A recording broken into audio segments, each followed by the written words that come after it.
देखो बच्चों, आज हम डिस्कस करने वाले हैं कि एलिमेंट के जो मॉलिक्यूलर फार्मूला होता है और वो किस किस नंबर के साथ रहते हैं, उन सभी चीज़ों का डिस्कस करेंगे इस वीडियो में। आप हेडलाइन पढ़ लिए होंगे कि मॉलिक्यूलर फार्मूला को हम एक एलिमेंट के अंदर जो मॉलिक्यूल्स उपस्थित होते हैं उसको हम कैसे जानेंगे, ठीक है। और बार बार ये छोटा सा वीडियो में आपको जो हम बताने जा रहे हैं ये काफ़ी एग्ज़ाम में भी पूछा जाता है और कंपटीशन लेवल के एग्ज़ाम में भी एक दो सवाल इससे आते हैं, ठीक है। तो चलिए इसमें देखते हैं कि हम क्या सीखेंगे, ठीक है। ध्यान दीजिएगा, सबसे पहले हम यहाँ लिखे हैं एलिमेंट, ठीक है। यहाँ पर लिखे हैं एलिमेंट। एलिमेंट के बाद हम मॉलिक्यूलर फार्मूला पढ़ेंगे और number of atoms in one molecule, ठीक है। मतलब कि एक मॉलिक्यूल के अंदर कितने एटम्स होंगे, right. Sorry, number of atoms in one molecule, atoms के नंबर जानेंगे मॉलिक्यूल के अंदर। और यहाँ पर हम पढ़ रहे हैं मॉलिक्यूलर फार्मूला और यहाँ पर एलिमेंट, ठीक है।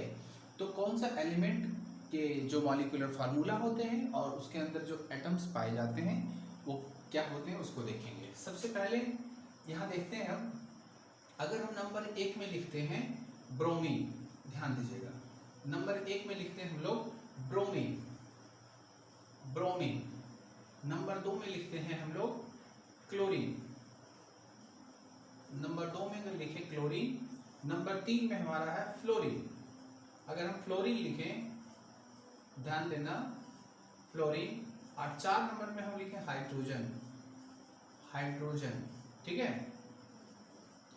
और 5 नंबर में अगर हम लिखें आयोडीन, आयोडीन। 6 नंबर में हम लिखें नाइट्रोजन, नाइट्रोजन, ठीक है। 7वां नंबर में हम लिखेंगे ऑक्सीजन, OX, OX, ऑक्सीजन का स्पेलिंग OXGEN, ऑक्सीजन। 8 नंबर में हम लिखेंगे ओजोन, OZONE, ओजोन। 9 नंबर में हम लिखेंगे फास्फोरस, फास्फोरस का स्पेलिंग PHOSPHOURS,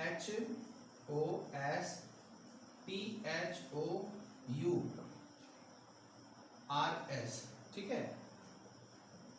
फास्फोरस, रस, RUS, फास्फोरस। और 10वां नंबर अगर हम बात करें तो एक एलिमेंट हम लिख सकते हैं सल्फर, सल्फर, ठीक है, सल्फर। अब सबसे पहले देखिए, आप सभी के संकेत जानते हैं। ब्रोमीन का जो संकेत होता है वो क्या होता है, Br, ब्रोमीन का। अब यहाँ पे हम डिस्कस करेंगे कि जो ब्रोमीन का जो सिंबल होता है उसके बारे में। तो ब्रोमीन का सिंबल क्या होता है, Br, ठीक है। और क्लोरीन का सिंबल क्या होता है, इधर से उल्टा होता है लिखने में, इधर से लिख देते हैं। क्लोरीन का सिंबल होता है Cl, ठीक है, याद रखना। फ्लोरीन का सिंबल F, हाइड्रोजन का सिंबल H, आयोडीन का सिंबल I, नाइट्रोजन का सिंबल N, ऑक्सीजन का सिंबल O, ओजोन का सिंबल भी O, ठीक है। फास्फोरस का क्या लिखेंगे, P, सल्फर का S, ठीक है। तो नॉर्मली ये सिंबल हो गए, राइट। अब देखते हैं यहाँ पर, ध्यान देना कि ये जो सिंबल है ये इसके मॉलिक्यूलर फार्मूला को नहीं दर्शा रहा है, ये नॉर्मली इसका सिंबल है। अब यहाँ पर देखेंगे कि इसके मॉलिक्यूलर फार्मूला में क्या डिफरेंट है और इसके सिंबल में क्या डिफरेंट है, ठीक है। तो देखिए, सबसे पहले इसके बाद अगर हम इधर जाएंगे तो ये सभी डायटोमिक होते हैं, यानी Br2, ठीक है, Cl2 और F2, H2, ये I2, N2, O2, ठीक है। लेकिन यहाँ एक कंडीशन बनता क्या है कि यहाँ पर ओजोन जो होता है ये 3 में रहता है, ठीक है, ये ट्राई में। और उसके बाद यहाँ पे फास्फोरस, यानी फास्फोरस P, इसमें ये किस में रहेगा, टेट्रा में, यानी P4। ये ट्राई में, ये टेट्रा में, ये सभी डाई है, ठीक है। ये जो दो यहाँ पर देख रहे हैं जिनके पास दो दो है वो सभी क्या है, डायटोमिक है। ये ट्रा है, ये टेट्रा है, ठीक है। एक होता है इसमें से, आप उसको पढ़ते हैं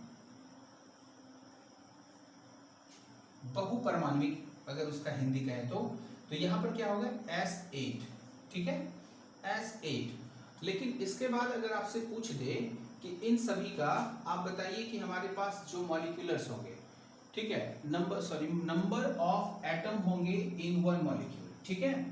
तो सबसे सिंपल क्या करना है, जब एग्जाम में ऐसे पूछे कि ब्रोमीन का number of atoms in molecule बताइए, तो सिंपल बता देना, इसका क्या हो जाएगा 2, इसका भी 2, इसका भी 2, इसका भी 2, आयोडीन का भी 2, नाइट्रोजन का भी 2, ऑक्सीजन का भी 2, ओजोन का 3, फास्फोरस का 4 और सल्फर का 8। तो ये क्वेश्चन हमारा यहाँ से पूछा जाता है नॉर्मली। देखिए साधारण था, लेकिन इससे जब क्वेश्चन आते हैं तो बच्चे फंस जाते हैं, इसमें क्या करेंगे। ब्रोमीन का अगर पूछेगा कि number of atoms in molecule बताइए तो 2 बताना है, क्लोरीन का भी 2 बताना है, ठीक है, हाइड्रोजन का भी 2 बताना है। तो यहाँ पर लिख दिए। इसके बाद अभी एक चीज और आप लोग को बताएंगे कि यहाँ पर हम लोग इसके आगे इसका जो यूज है वो कैसे पढ़ेंगे, ठीक है। तब तक यहाँ तक आप लिख लीजिए, इसके आगे चर्चा करते हैं, ठीक है।